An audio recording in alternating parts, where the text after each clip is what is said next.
Did Ryan Blaney deserve the NASCAR Cup Series championship? Short answer, yes. Long answer, it's complicated. Where have you heard that one before? The words, it's complicated. We hear that all the time, guys. It's complicated. It's complicated. That is our life in a nutshell. It's complicated. Yesterday, I made a race review, which was really not a race review. It was a race review that turned into basically a rant because of my feelings on the NASCAR playoffs.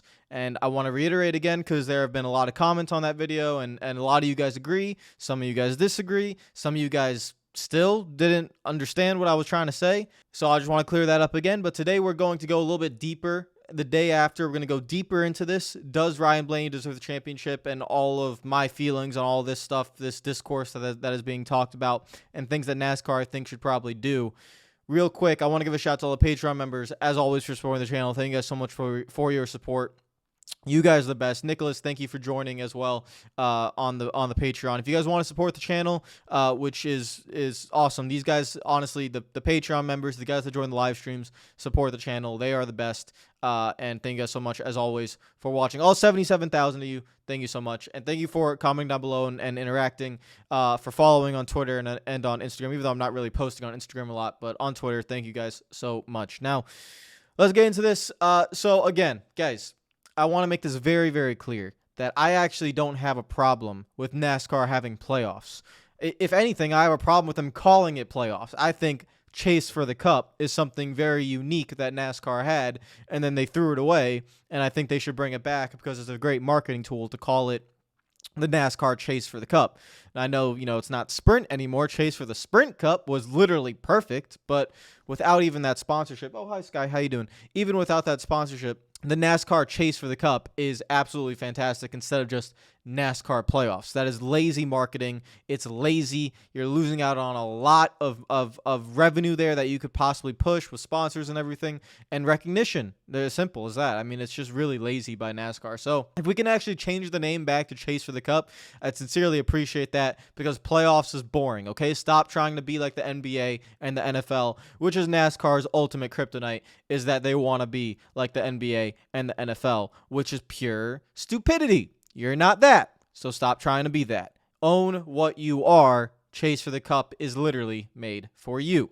But other than that, I don't have an issue with the playoffs, guys. I don't have an issue with the points.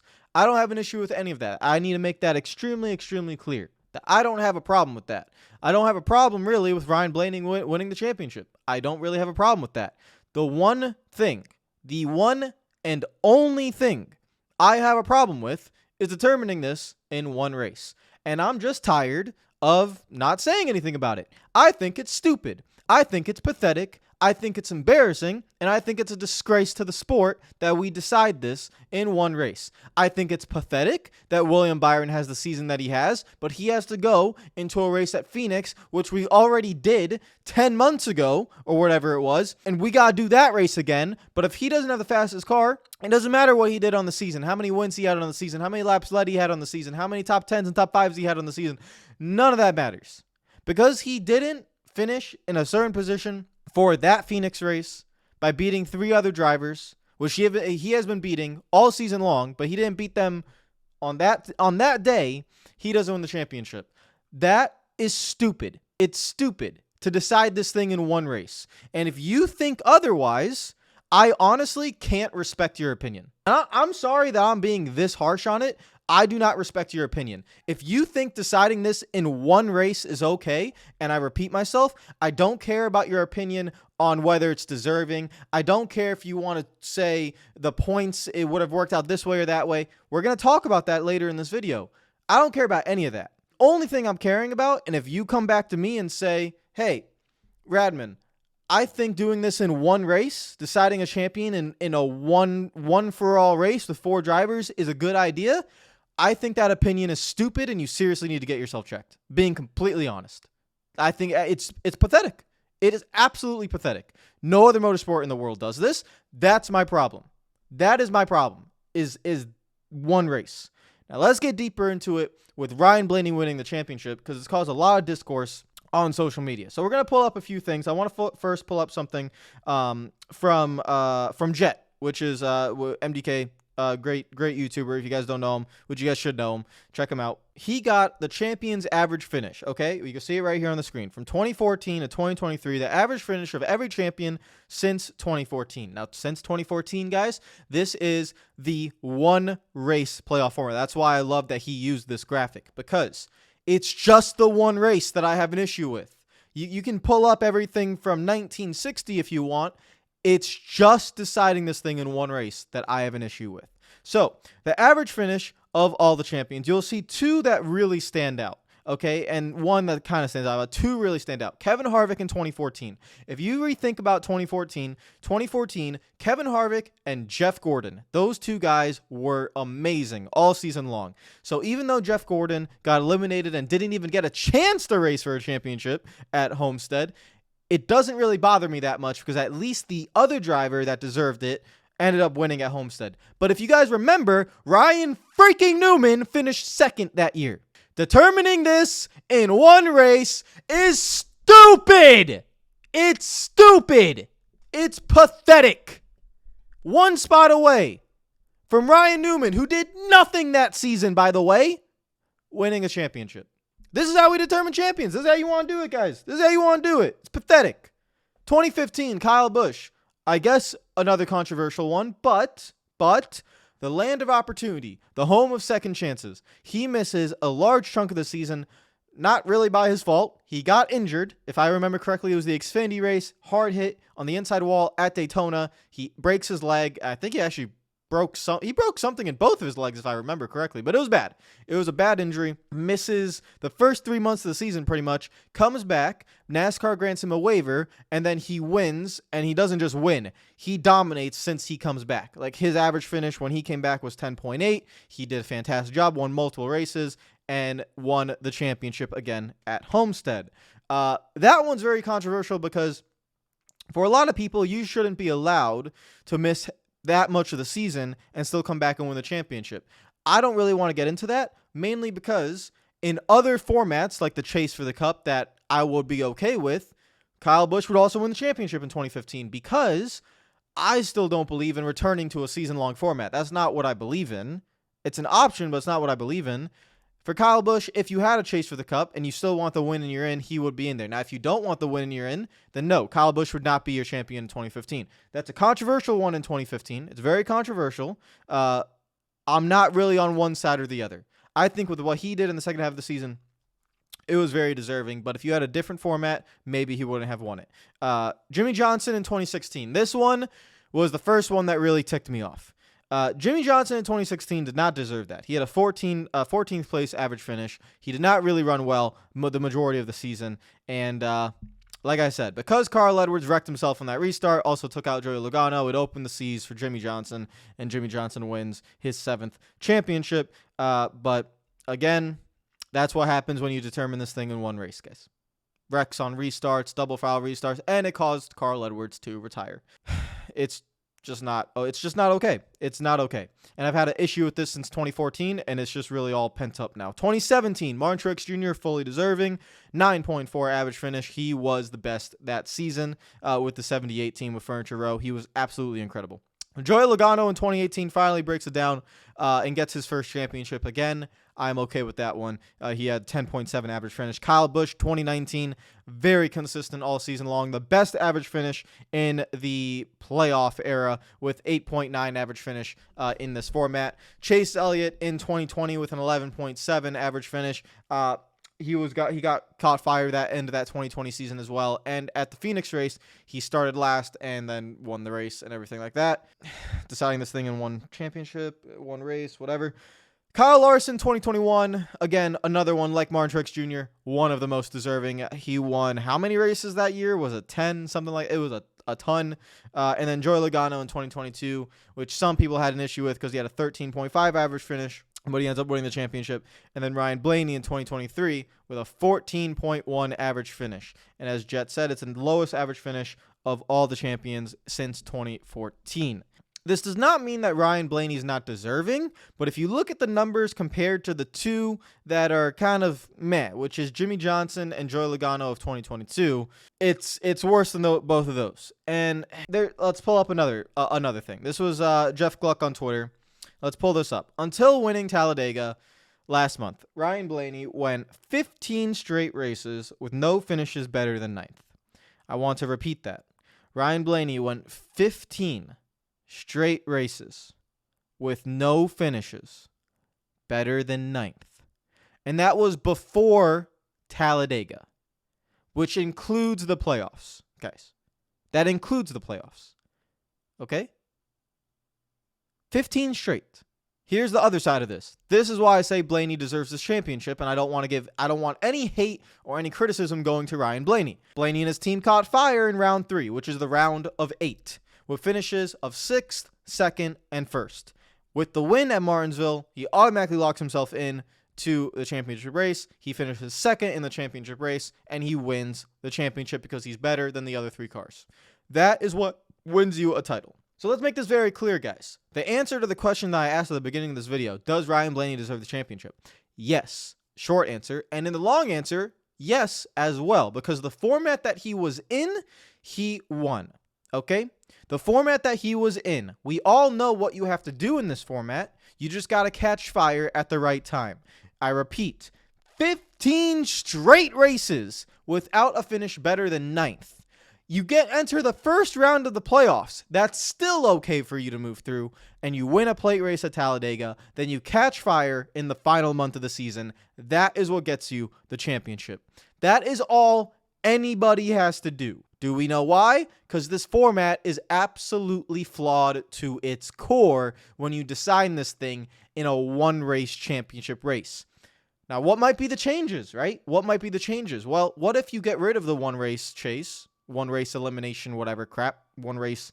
Stupid one race thing. I'm so sick of saying one race anyways. Get rid of that crap. And you want to decide something, I don't know, over the course of 3 races, most points. Well, Ryan Blaney would also win because he got 6th, 2nd, 1st, 2nd. So even in that case, if he was able to make whatever hypothetical round you want to make, and then you say, oh, the final 4 races of the season are going to be based off points, Ryan Blaney would also win the championship in that format, which is why I'm saying Ryan Blaney deserves this championship. I just don't want it being decided in one race. Do you guys see my discourse there? My discourse. I don't want this being decided in one race. I just want this to end in a more consistent manner where the final race does not mean everything. Okay? Another thing about this format, actually one more thing before we get through there. Let's go to Eric. Obviously, everyone knows Eric. Ryan Blaney is a NASCAR Cup Series champion, dominated the final 6 races of the playoffs, first at the super speedway and first at a short track, 2nd and 6th at the 2 intermediates, and 2nd again. Remember, yeah, he did finish 2nd at Homestead. Weekend sweep for Ford, incredible. He finished 6th at Las Vegas, I think it was. So again, Eric, this is a great tweet, and this is why I keep saying Ryan Blaney deserves this championship. That's the end of that. Like, he does deserve it, guys. 100%. So, what would I do, guys? What would I do if I'm going to sit here and say I don't want this being determined in one race? I think there's so many negative effects. Let's go to, this is from the NASCAR Cup Winston Twitter account. There's a Twitter account that actually keeps track of the Winston Cup point standings. So what he does is he adjusts the points, which is currently 1 through 43, and he adjusts them to what it was back in the day, which to me, it's still very confusing. I kind of wish that never comes back. I'm happy with the 1 through 43, but he does these calculations and he adjusts them so the weight of the numerical value is kind of similar, or as similar as he possibly can be under the old format compared to the new format. And this was really interesting. I want to show you guys these 2 screenshots of the Winston Cup standings. This is with no playoffs, guys. This is a season-long standings. And again, this is not what I would actually want NASCAR to go back to. I just want to point this out to make a point. If you look at this, Christopher Bell entered Phoenix with the lead in the championship, but because he blew a brake rotor, he lost the championship. William Byron, who entered 3rd behind Denny Hamlin, wins the championship by 17 points. That 17 points is the value of the Winston Cup format. So when you lead a lap, it's 5 bonus points. When you finish below someone, it's like 4 or 5 points. So Denny Hamlin, in reality, only finished about, in current standings, 3 or 4 points behind William Byron. Chris Buescher is also not that far back. Remember, Chris Buescher didn't even really do anything, didn't make noise in the playoffs, but he caught that hot streak in the middle of the season. He was consistent. He's 33 points back, with Christopher Bell being 42 points back, and the regular season champion in Martin Truex Jr., who has been awful all playoffs, was only 97 points back. Look at the rest of it. 178 to Larson, 196 to Blaney, 270 to Brad Keselowski, and 308 to Kyle Busch. That is 300 points separating the top 9 positions. Even you want to throw Chastain in there, the top 10 positions. This is my point, guys. If this was a regular season championship, we would have had realistically 5 guys with an amazing shot to win the championship for the last half of the season. Truex, Bell, Buescher, Hamlin, and Byron. And also Larson could have been in there as well if he didn't hit the freaking water barrels at Homestead, Miami. So here's my point with this, guys.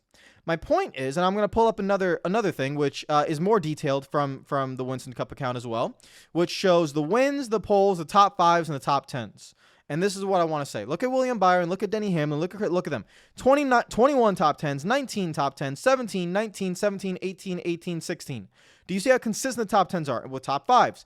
15 for Byron, 14 for Hamlin, 9 for Buescher, 10 for Bell, 9 for Truex, 15 for Larson. Okay, 8 for Ryan Blaney. Okay, Ryan Blaney has 3 wins in the season. 2 of them came at the end of the season with no polls. But look at the parity: 6 wins for Byron, 3 for Hamlin, 3 for Buescher, 2 for Bell, 3 for Truex, 4 for Larson, 3 for Blaney, 3 for Kyle Busch, 0 for Keselowski, but because of his consistency, he still gets an 8th, and 2 for Chastain, 1 and 2 for Tyler Reddick, with 1 for McDowell, Allmendinger, and Ricky Stenhouse Jr. Okay, this is my point. The reason we have playoffs, and I said this yesterday, the reason we have playoffs is because we are scared. That's what it is. Fans and NASCAR are scared that the championship is going to be boring, or you have to create this drama, this intensity towards the end of the season. Look at these standings, guys. Look at these standings. If this was a regular season championship, this would be amazing. Fantastic. Even if you have a chase for the cup, it would also be very, I don't have the chase for the cup standing in front of me. If someone did a 10-race chase for the cup, it would still be as close as this. Why? Because NASCAR has already solved their own problem. There is parity in the field. Look at the amount of people with multiple wins. There's not a single dominant driver. Look at the amount of top 10s, top 5s. It is widespread because the next gen car is it's a winner for parity. There are a lot of guys that run extremely well that would not be able to run that well without the next gen car. You have created the parity. You have created the drama naturally, within the means of competition, within sporting integrity. You don't need to manufacture the drama with a 1-race championship. It's pointless. You don't need it. You've already solved your own problem. You don't need to be scared of someone like Max Verstappen winning 17 races out of 23 in Formula 1, because it's not possible in NASCAR anymore. There's too much parity. The car's a spec car. The races are insane. Double file restarts, people wrecking, all this. It's insane. It's chaos. It's never been harder to win Cup Series races. It's never been harder to win a Cup Series championship. Okay? So we don't need to determine this thing in 1 race. Let me actually care about the championship throughout the entire season, so that way us fans don't have to bitch about the quality of racing every week. Was this a good race? Was this not a good race? The car sucks. The car doesn't suck. This track sucks. This track doesn't suck. Every single race in the regular season, it's always that. You know why? Because no one gives an absolute shit about the championship. Nobody. It doesn't matter.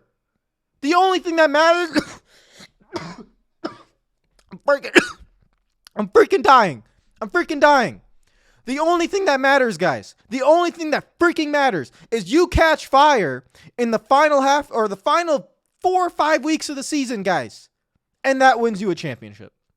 So why should I care about watching NASCAR from February to September? Why? Tell me. Tell me why I should care watching from February to September. Why should I care? What's the point? Every week is the same. Every week we're just talking about whether a race was good or not. And we're not talking about the fact that we race for championships. And the value of the championship has been completely diminished. It doesn't matter if you win a championship anymore. It doesn't. It doesn't. It is too random to determine this thing in one race, guys. It's too random that you can finish no better than 9th for 15 races of the season and still win the championship outright because it's the one race chase. It's pathetic. It's absolutely pathetic. And another thing, to make us, I heard NASCAR talking about ratings were only down 5%, and they see that as a positive because at the beginning of the season, ratings were down 15%, except they don't really remember that those ratings were without Chase Elliott. Once Chase Elliott came back and before Chase Elliott left, the ratings were actually better than the previous year. Not by a lot, but marginally. They were either flat or a little bit better, according to Adam Stern. When Elliott left and he got his injury, every single race while Elliott was gone was dipped from the previous year. And then when Elliott comes back throughout the summer months a little bit, they were on par or a little bit above. And then the football season starts and the playoffs start, and every race since has been down. Every race since. Because NASCAR, the playoffs are not as important as you think. Even the playoffs. I'm not talking about the final race. The playoffs. Do you know why? Because if Kyle Larson wins with 4 weeks left in the season, he doesn't have to try for the next 2 weeks. It doesn't matter that he hit the water barrels at Homestead. It doesn't matter that what he has to do at Martinsville. The only thing that matters is the final freaking race. And that's pathetic. That's why I'm going to go choose and watch football instead. Because my favorite driver already won. He's already in. He doesn't care. The team doesn't care. Why should I care about about Martinsville and Homestead? Why? Why should I care? Why should I care about that? They don't care about that. The only thing that matters is Phoenix, isn't it? Pathetic how we determine champions, guys. Pathetic. It's absolutely pathetic. I'm okay with playoffs. No, not playoffs. I'm okay with a chase for the cup. For a chase for the cup. NASCAR, market your sport the right way. Chase for the cup. It's yours. It's unique. Own it. It sounds amazing. Jesus. This is not that difficult, guys. Instead of trying to make people care about this stupid final race, it is showing in your freaking ratings that no one does because you're going straight up against the NFL. You start every single race at 3 o'clock going straight up against the NFL. You really think that's going to work? You put all this emphasis on the final 10 races where 16 drivers make it. The round of 16 is the most boring thing I could think of. It doesn't matter. There's too many drivers make the playoffs anyways. 10 should be it. 10. That's it. 10. See? Hello. 10. Make it hard to get into the playoffs. Make it difficult. And then don't determine it in one race. That is how you make us care for the entire season. And so people will actually watch for the entire season and root for their favorite driver for the entire season because there is a long-term goal. There's a long-term picture. And then the value of a championship, which is the reason why we do this, is there again. It's replenished. It's there. It means something again. Instead of determining this thing in one freaking race. Congratulations to Ryan Blaney because he freaking deserved it. And he shouldn't get any of this hate. And when people say that Ryan Blaney is a Cup Series champion and fans say, oh, but it was a fluke. It was blah. He did. No. He deserved it. The problem is championships for everyone under this stupid format is devalued. It's devalued. And will they change it? Probably not.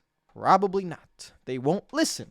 They won't freaking listen because they want to be like the NFL and the NBA.